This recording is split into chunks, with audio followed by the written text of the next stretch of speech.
It's very gratifying to see all my friends show up and people I don't even know, and Facebook friends, and people walking by wondering what's going on, that sort of thing, etc.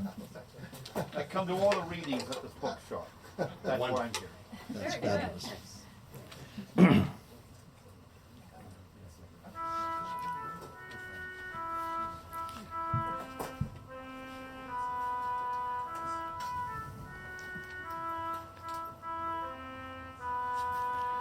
He drove steady to the thistle-bound town. He drove steady. He drove and allowed himself a pause before the display window of the last women's wear shop in the town. It stood dark. He had passed by it 100 times and often felt compelled to gaze at the now forlorn and semi-clothed mannequin.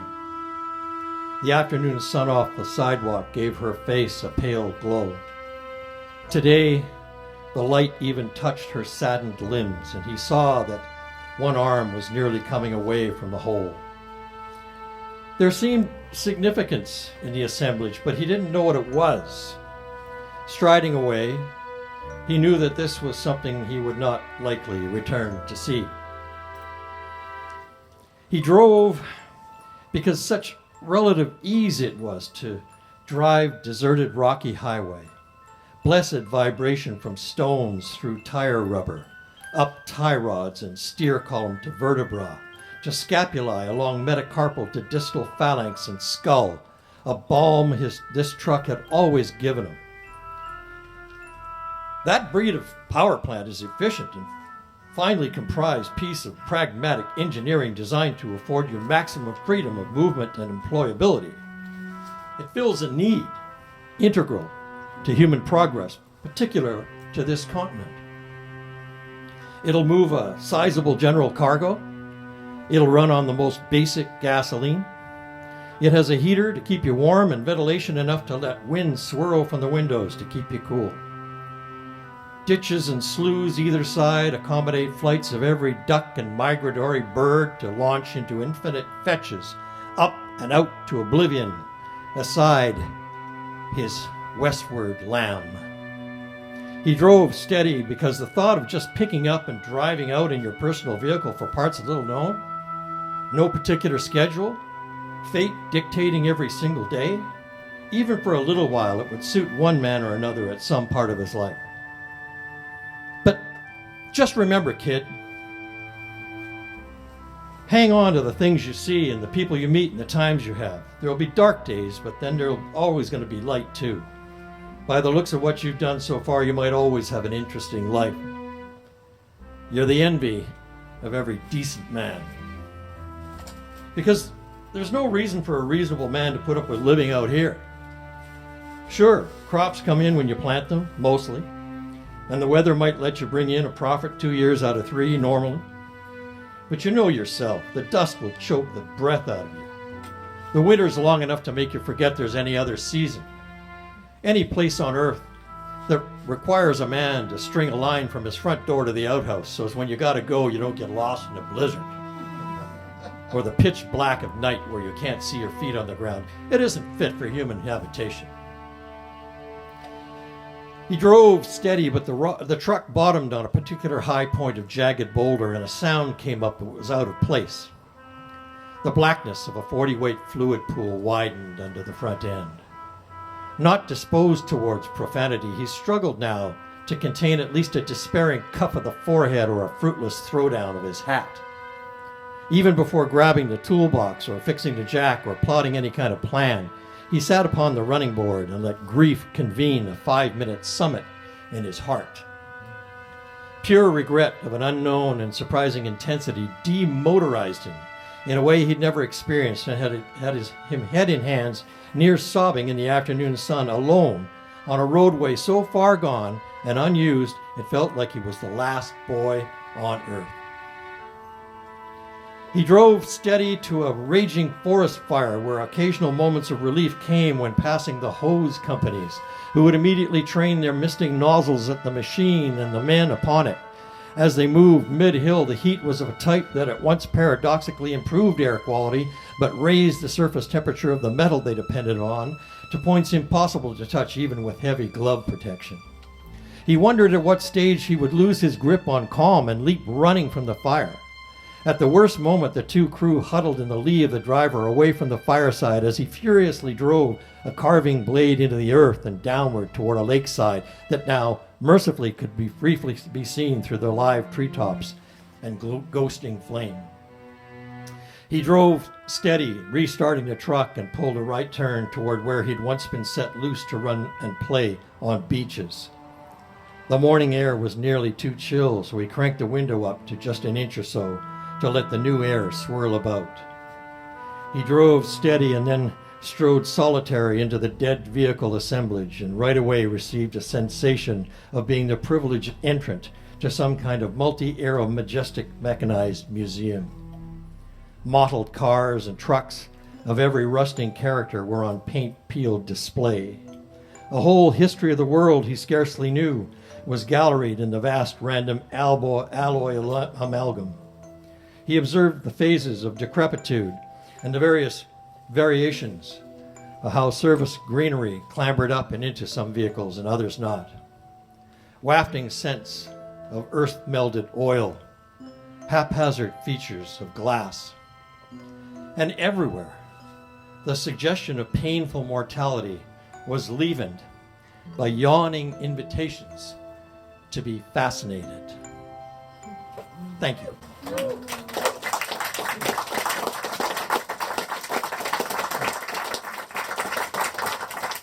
As you might have gathered from the reading, which you will not find in that order that I just read it in this book at all. No, that's a mashup of things. It's a road novel. It's a story of somebody traveling. And it's been described as, yes, there's only, 4 basic novel structures. And one of them's the road novel. And it's a very dependable device, I got to tell you, because linearity really has a lot to recommend itself. If you don't mind, I will read. I usually just leave it at that and let everybody get a drink, and we'll just stand around and more, etc. But there's a couple of pages, that might actually explain the title.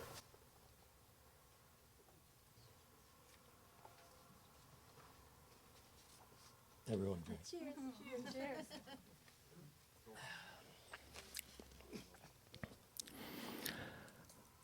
Robin pulled the .42 out of the camp as the sun was noticeably heating the dust, vehicles, and people still hanging about. He waved to the phalanx of lanky, long-haired, dye-tied personages waiting by the highway. He did not try to see if his girlfriend was there among the bunch headed toward the Trans-Canada, but he knew she might be, or perhaps had already caught a good ride and was on her way. His thoughts of her were perfect. His hands felt better on the steering wheel, and the motor's growl was more satisfying than it had ever been. The breeze through the side window refreshed him, tooling north on the main road for a mile or so, before turning left to proceed once again across open range. By the map, it seemed that save for for crossing a major artery or two, he would by this route avoid civilization most of the way to the Rockies. The day thus passed in the usual manner. He was now expert at negotiating the faint tracks that indicated the way, and deep draws and shallow currents and cattle herds that impeded it. At times he needed extra caution, as the tracks sometimes slanted so far as to threaten rollover. The land began to be not completely concerned with agriculture. As the undulant relief stretched out, he noted at first a few and then many pump jacks pecking petrofluid from the stubbled earth. By mid-afternoon, he could see the great granite curtain of the mountains, and oil extraction machines bobbed up and down as far as he could make out across the countryside. The land was dry, grass crunched underfoot. By late afternoon, he was within sight of a large town which he judged to be Cardston. Sensing that another accumulation of hitchhikers and others of the type with whom he'd spent last night might be nearby, he sought a likely location. The highway appeared as dusk thickened. He flicked on his headlights and had not traveled far on blacktop when he glanced a pair of vehicles and a tent to one side. He swung off the road and in minutes had been invited to sit by a fire.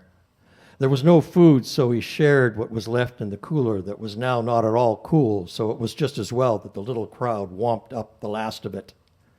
There was some music, but not much. There was no one like the girl he had seen the night before. He took this thought to his bedroll and slept a solid night without interruption. Early sun broke through a low cloud and lit the nearby snow peaks with a decorative glow. As he stood to receive his visual gift, he understood he was now looking at the leading edge of the province of British Columbia. A sentiment of having come far impacted his heart. Then an urge to continue seized him headlong.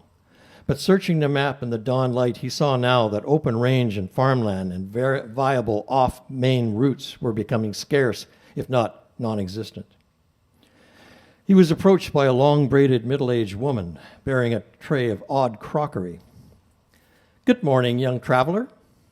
"Morning, ma'am." "Would you like some tea?"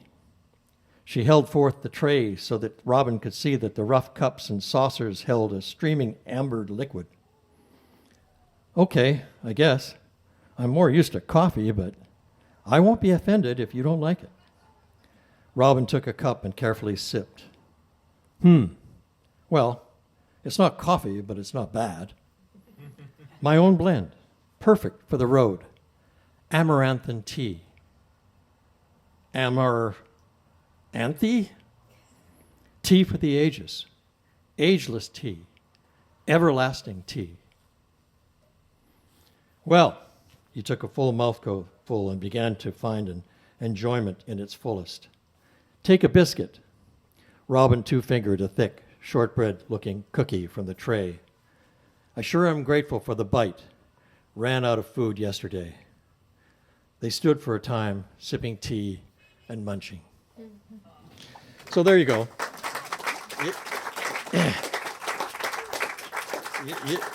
You don't have to buy the book now.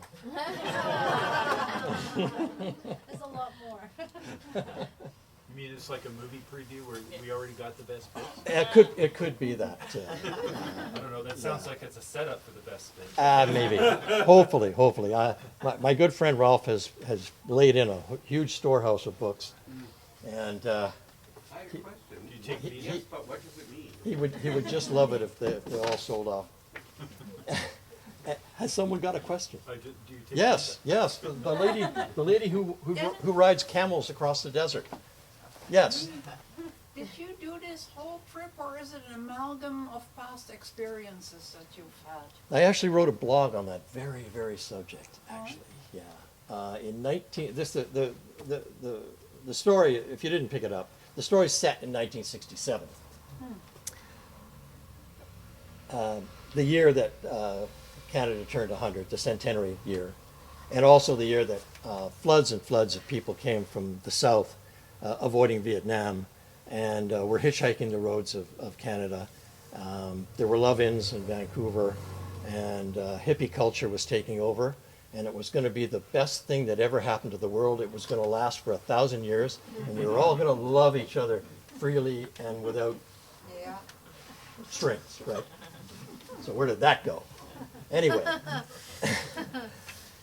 in '67, I was 13 years old, and my father, for reasons which have never become crystal clear to me, sent me away from our home on Vancouver Island here to his friend's farm south of Swift Current, Saskatchewan. And I spent the summer on that farm. And the first day I was there, I was taught to drive a 1942 Chevrolet pickup truck. And that became my personal vehicle around the farm for the summer. By the end of the summer, I was driving 5-ton trucks beside combines spewing grain. My 14th birthday, I spent the afternoon driving an 8-ton tractor, pulling a rod weeder rig on 40 acres of land, etc. So that was a problem for my editor in Toronto. My editor is Russell Smith, the guy who used to write the fashion column in the Globe and Mail. He's a terrific guy and a very good editor. But he could not believe that a 14-year-old could drive trucks and do all kinds of stuff like that, etc. And my original draft of this book. He was 13, turning 14. Yeah, but the original draft of this book, the kid's 14 years old. And so it's illegal for him to be driving across the country without a driver's license or anything like that. So Russell persuaded me to make the kid 15. It's still illegal for him. Russell's got a 15-year-old at home. He says he can barely tie his own shoes, for God's sake. So. Well, they never had to learn that. It's not a question, it's a follow-up comment. Russell clearly has never known people who grew up on the farms. They drive all sorts of vehicles from insanely young ages. Exactly. I was told that. Yeah, that's right. Yeah, yeah. No, there was the farmer had an 11-year-old daughter, and she taught me how to drive a dump truck. Yeah. You know. I learned to drive pickups at 12. And a tractor. That's right. Well, it's a great agrarian tradition, North American agrarian tradition. I'm sure it happens in the States, it happens in Canada. People grow up and become very mature on the farm very quickly. It's terrible. Sometimes there's accidents and things like that. But that's why farm families usually had tons of kids. Okay, it's ironic you said 1967 because when that music was like that old time radio drama, but there was a revival from 1973 to 1982 of the CBS Mystery Theater, radio theater, and they were reviving it. They're all online, and I kind of like them even a bit more than the original radio drama. They were reviving it. It had a bit of a feel to that. Now, what was this music bit? You didn't do it for your second reading. What is the thing about I should introduce, this is Saressa Gardner. She is a well-known electronic music composer. She handles all my musical arrangements. And computer tech. So that was a good idea, though. But I thought it was like radio drama bit. I felt. think I tend towards that kind of like sound collaging radio stuff just naturally. So maybe whatever I do ends up sounding a bit that way. But what's your movie? You told me a movie, and I'm like, I can't copy music. I can't. One of my favorite films of all time is Badlands, and the soundtrack is Orff. There's a tune of Orff's called Migration. It's absolutely It's really beautiful. But I said, I'm not going to be able to do that. Yeah. But I played it Yeah. and listened to it, and then I said, I'll Sure. listen to it for a bit, and the tempo is the same, Yeah. and nothing else is very much the same. But I think maybe something I can I guess it was also, I bring up that revival, because the music was a bit contemporary, as opposed to something in the 30s, 40s, going into the 50s, but it did have that feel of the CBS Radio Mystery Theater. You that had, sounds good Mission to me. accomplished. Yeah. No mysteries in this book other than why would this kid do this? That is the question. Drive. We needed a sound that sort of elicited the idea of open landscape and endless roads, and roads that end in a perspective point that disappears. Yes, dear. One thing I found many things interesting about this book, but like your dialogue, there actually, did you know there's a semicolon in your book? There's one semicolon that got into your book. I try was not to use any punctuation. I know. I was horrified. I didn't go that very far in There's school. actually a semicolon in your book. I'm like, Right. oh my God, Dennis doesn't know this. But anyway. It must have snuck it in there. A comma and a semicolon somehow is Yeah. there. So if you ever get it reprinted, I'll show you where it is. Okay. However,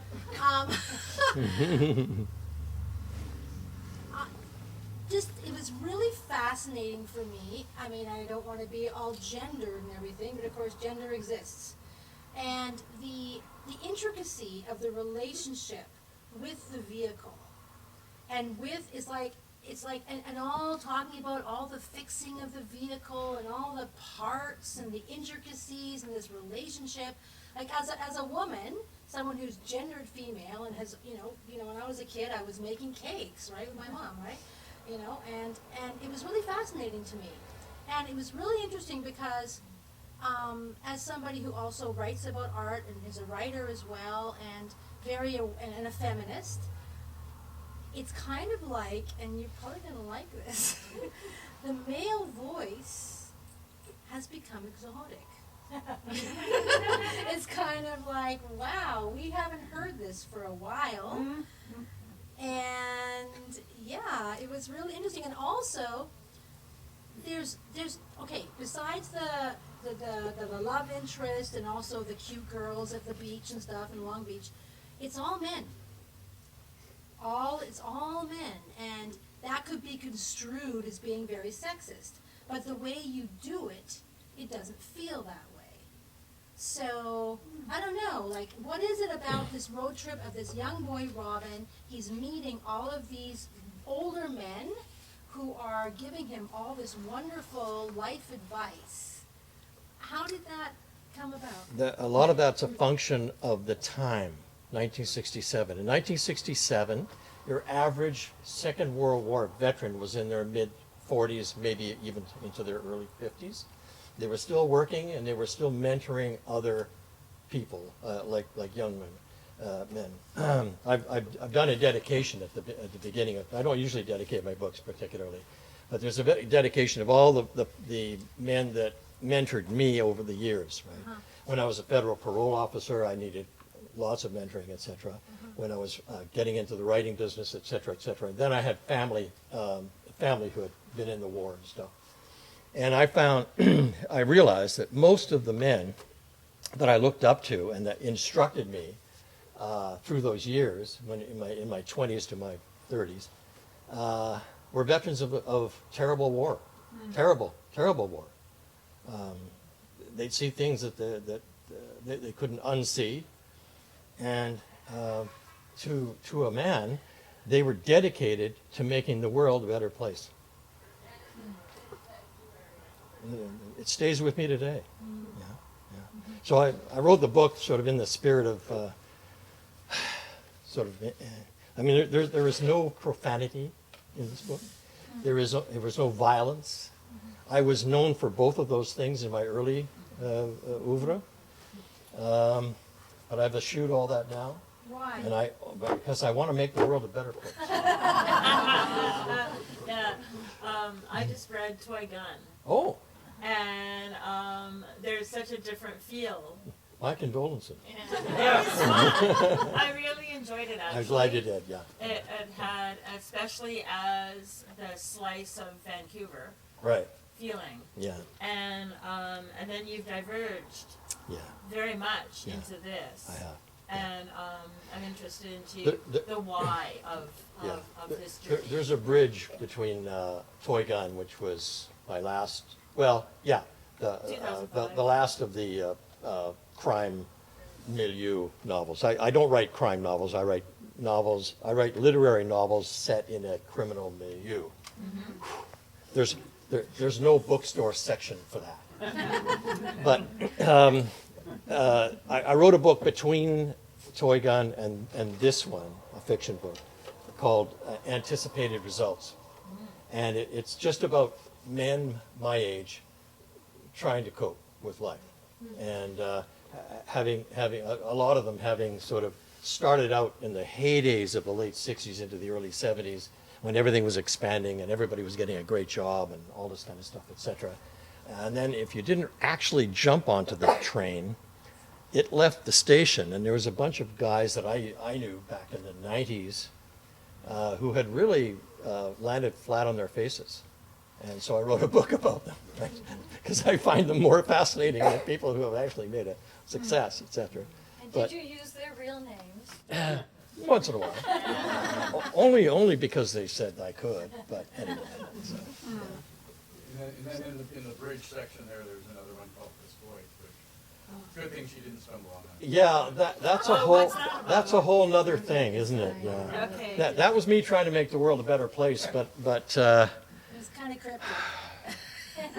somebody had to explain the missing women case. But I don't want to talk about it right here, but privately, if you'd like to get my theories about it, Yeah. come up to me later. Yes, ma'am.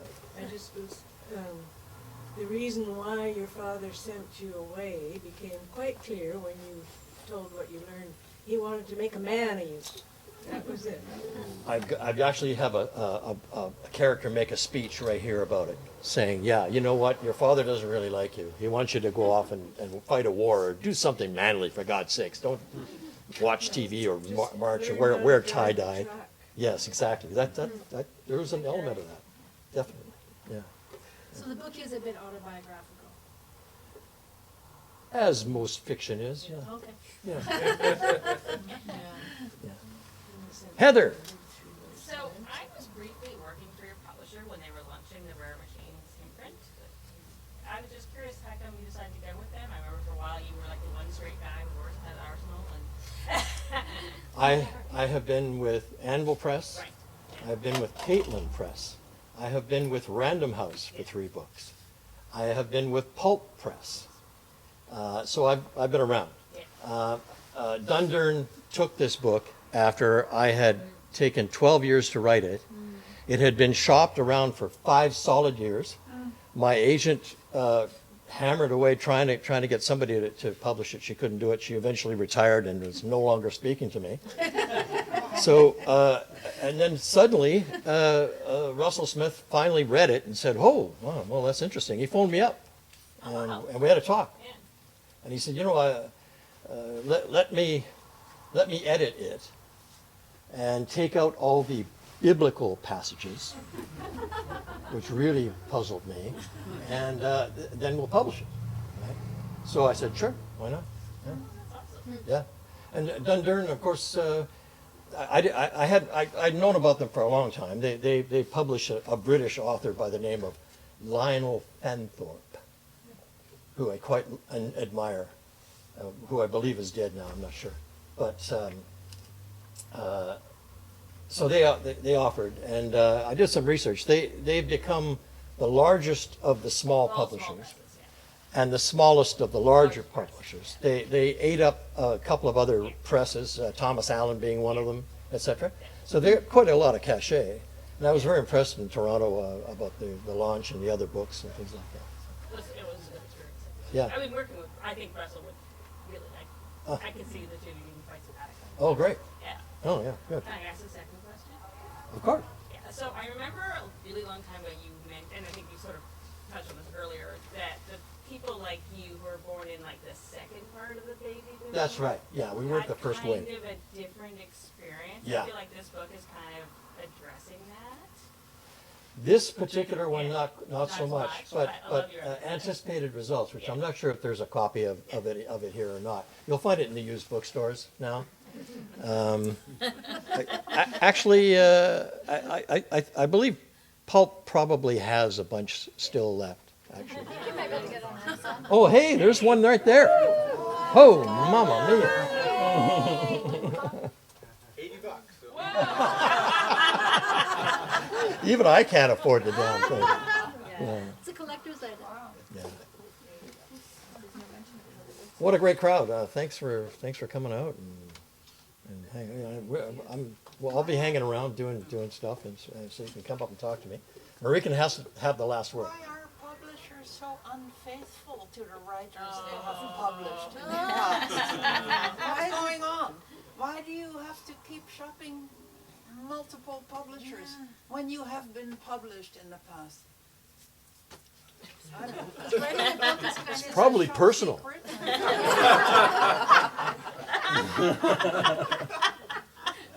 I don't know. I don't know. Yeah, I don't know. But book publishing has become, well, it was always a cottage industry. Now it's really it's like basically volunteer work. This is.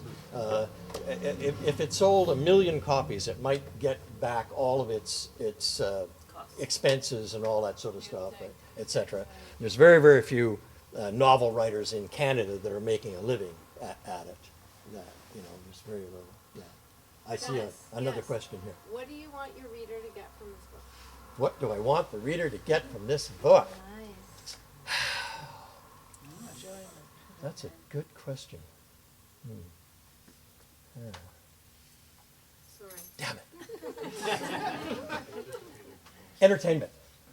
I'm one of those very, very rare Canadian authors who I don't want to tell you anything. I don't want you to learn anything. You might, but I don't want you to do. That's not my purpose. I want to tell a story that you can sit down on a beach or at bed before you go to sleep and read it and be entertained and think, oh, this is fun. Oh, I can't stop reading, etc. And I've had a couple of reports like that. I've had a couple of people tell me that they stopped or they slowed down reading because they wanted it never to end. Thank you. Entertainment, yeah. Good question. Oh, yes. Thank you. I have to step down now. This is going to my head.